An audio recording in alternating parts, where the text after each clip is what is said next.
skill of tillwehavefaces.net. Welcome. I'm reading Paul Tillich, Dynamics of Faith. Interesting so far.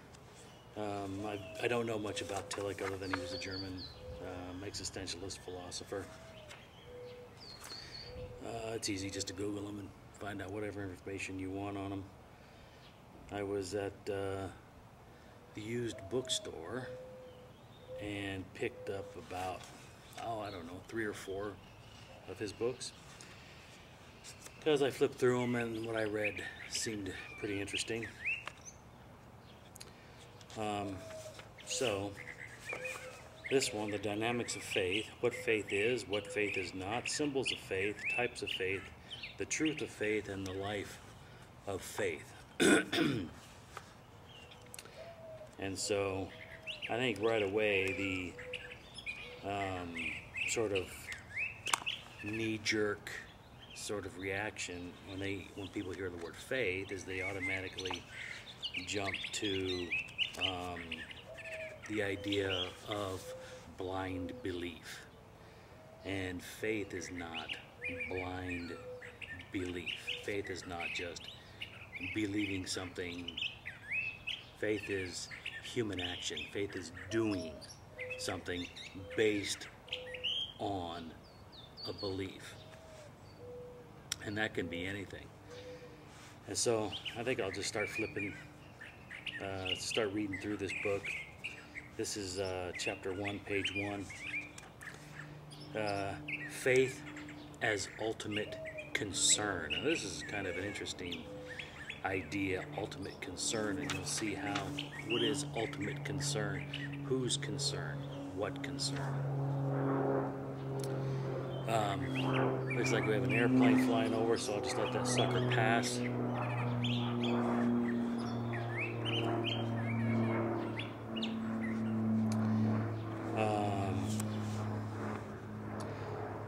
Faith as ultimate concern. Faith is the state of being ultimately concerned. The dynamics of faith are the dynamics of man's ultimate concern. Man, like every living being, is concerned about many things, above all about those which condition his very existence, such as food and shelter. But man, in contrast to other living things, has spiritual concerns: cognitive, aesthetic, social, and political.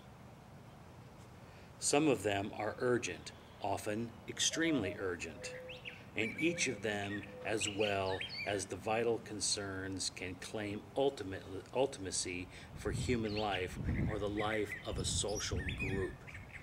So your concerns can claim ultimacy for human life or the life of a social group. So if a social group has an ultimate concern, it has that claim of ultimacy over them.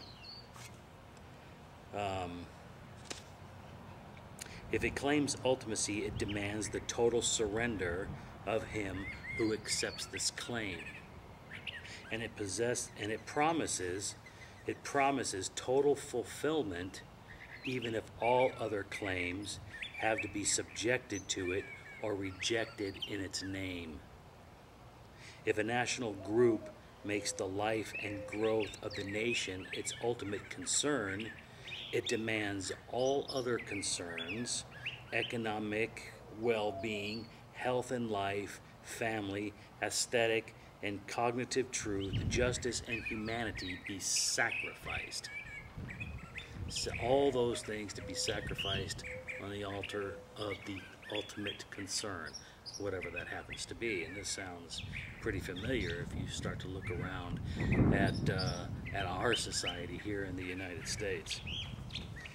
The extreme nationalisms of our century are laboratories for the study of what ultimate concern means in all aspects of human existence, including the smallest concern of one's daily life. Yeah. Everything is centered in the only God, the nation. A God who certainly proves to be a demon, but who shows clearly the unconditional character of an ultimate concern. So the ultimate concerns of the state, the ultimate concerns of those who worship and follow the state, who seek to preserve the state.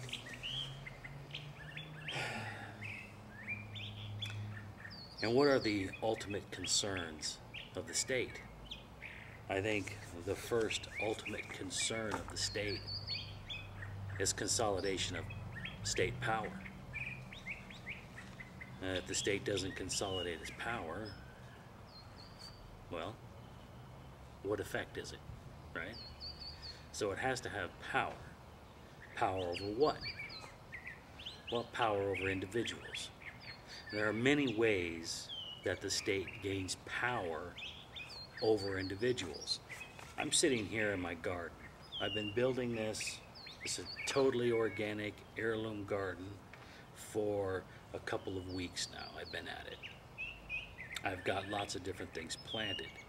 Corn, carrots, leafy greens, onions, tomatoes, cucumbers, bell peppers. And this is my food. This is how I sustain myself.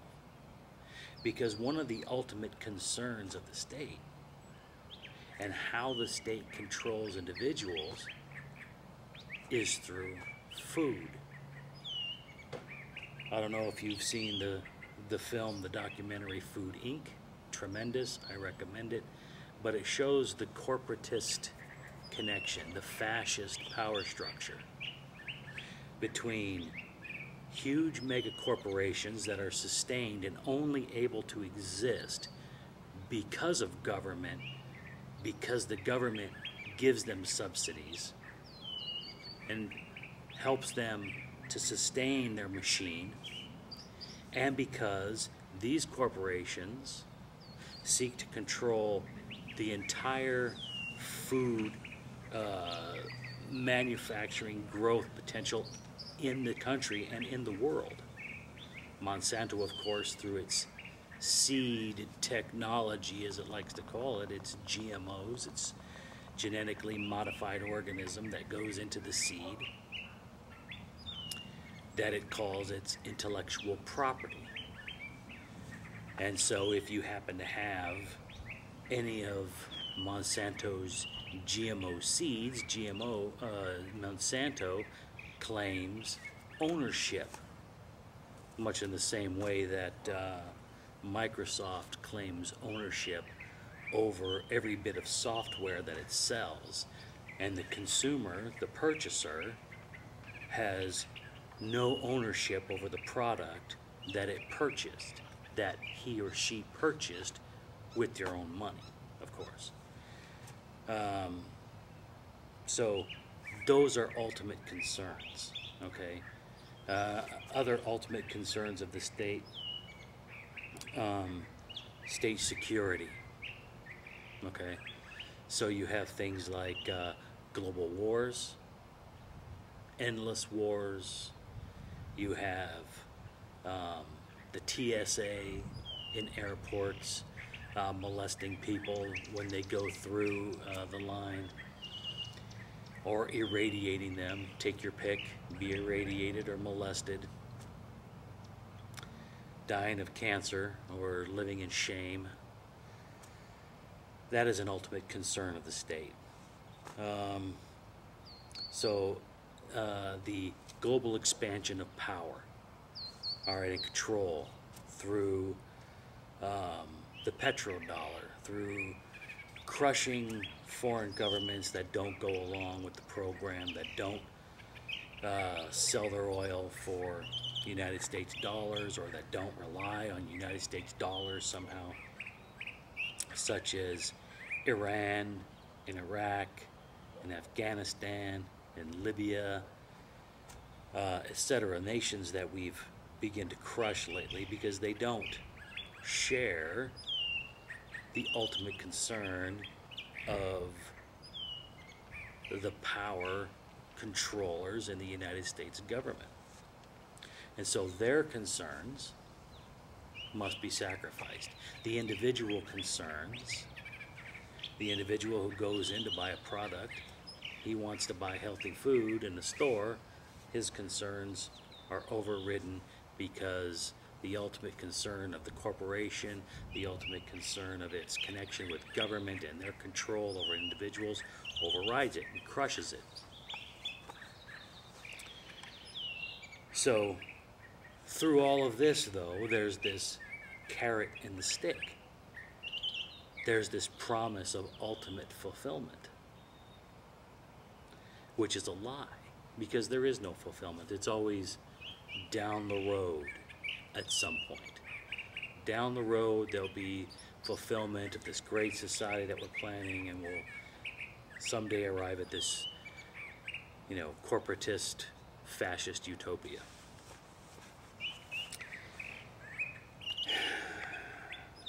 But it is not only the unconditional demand made by that which is one's ultimate concern, it is also the promise of ultimate fulfillment which is accepted in the act of faith.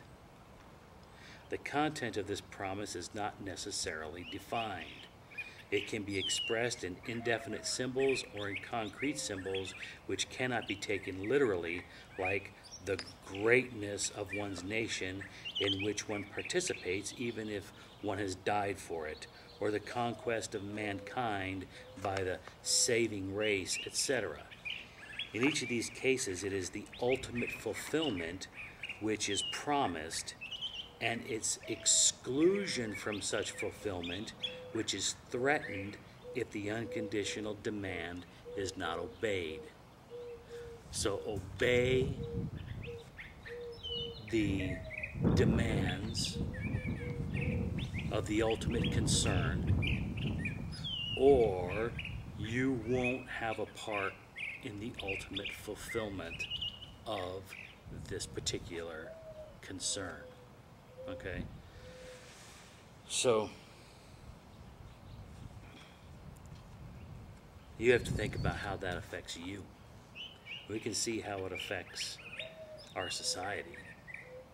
We can see how, if you don't follow the ultimate concern, the police will storm down on you and beat you with clubs and tase you and shoot you and murder you in the street for stepping out of line, for daring to be different.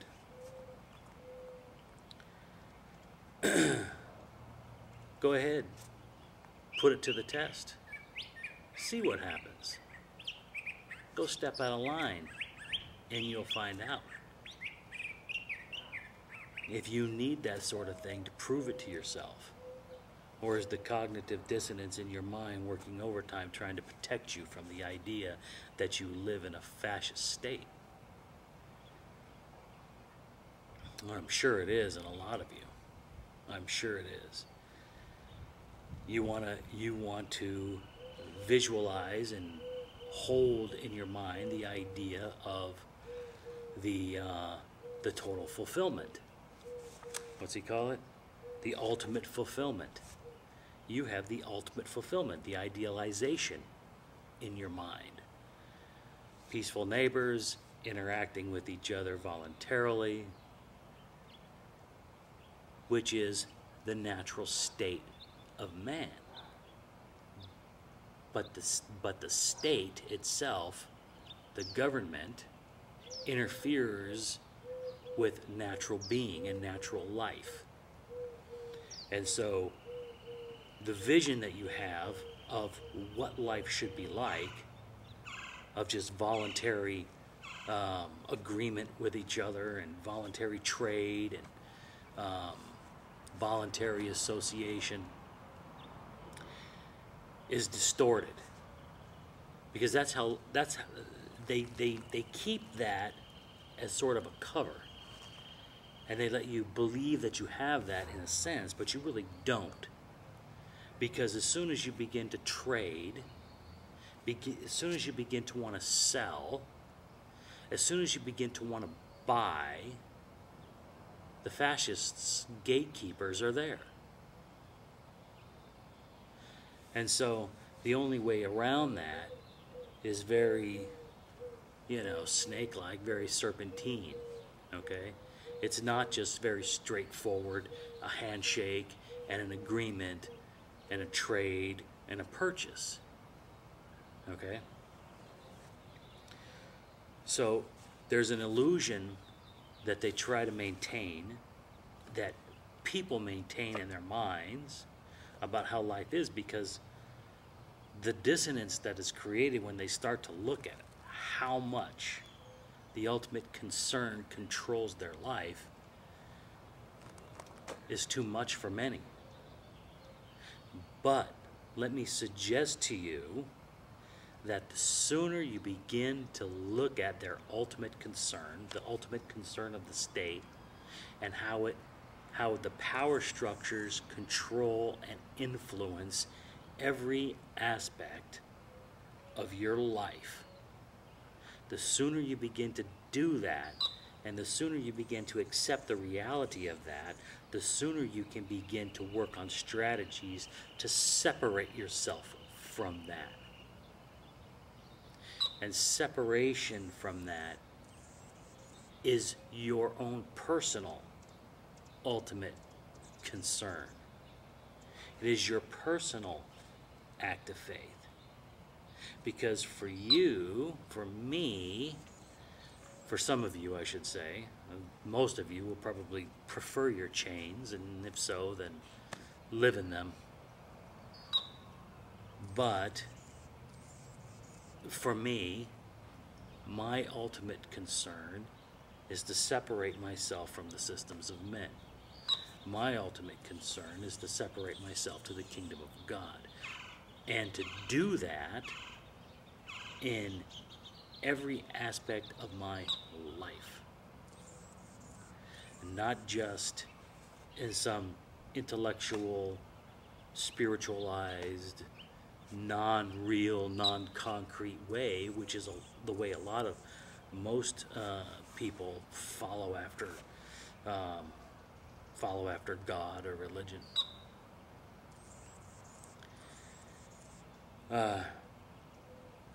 So you'll find that it's not easy, but it is possible. But it takes faith, human action, to do it.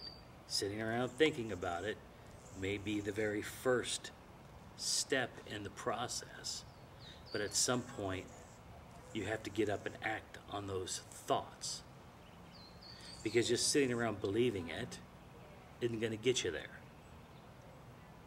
You can sit around and think about driving your car all day, but unless you take up the keys in your hand, go out and get in it, turn it on, put it in gear, and drive it, it's not going to happen. So, one way for me, and I mentioned Monsanto and the control of food, one way for me to separate myself from that system is to grow an organic heirloom garden, is to produce my own food. And every bit of food I grow, every bit of food I produce, I know what went into growing it. I know that the seeds I bought are genetically organic, non-manipulated, non-GMO seeds. I know what kind of food I put into my body. So what am I doing? I'm taking my food into my own hands, which means I'm taking my health into my own hands. I'm taking my own life into my own hands, and I'm saying no. I'm not allowing them to rule over me. So I'm separating myself from their system. And there are other ways you can do that too. You can separate yourself with the power that's fed into your house and the machine that wants money for that. You can get solar, you can do other things. So there are ways, but you have to have a strategy for it, you have to have a plan for it, and you're going to have to come up with that on your own. I suggest just do as much research into it as you possibly can.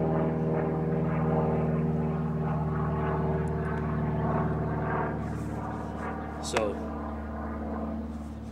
the ultimate concern, watch Ultimate Concerns, because there is the nationalists, all right, the fascists, the communists, etc., who have their ultimate concern, and the individual must sacrifice himself or be sacrificed on their altar. Because for them, they don't care about the individual. What they care about is their ultimate concern, and everything else has to go. That's Republicans, that's Democrats, that's anybody who gets out and votes for any party. I don't even care if it's the Libertarian Party.